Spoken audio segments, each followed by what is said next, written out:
पूर्णाच्या चाळीवर मी हे वाटून घेते आणि गरम मसाला वाटलं ना मी पटकन वाटलं जातं ते। हे बघा मी आमटीसाठी आता तूप ठेवलेलं आहे, तेल आपलं तापलेलं आहे। आता त्याच्यात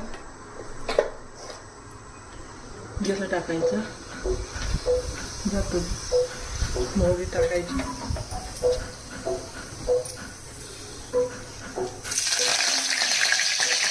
कढीपत्ता टाकला,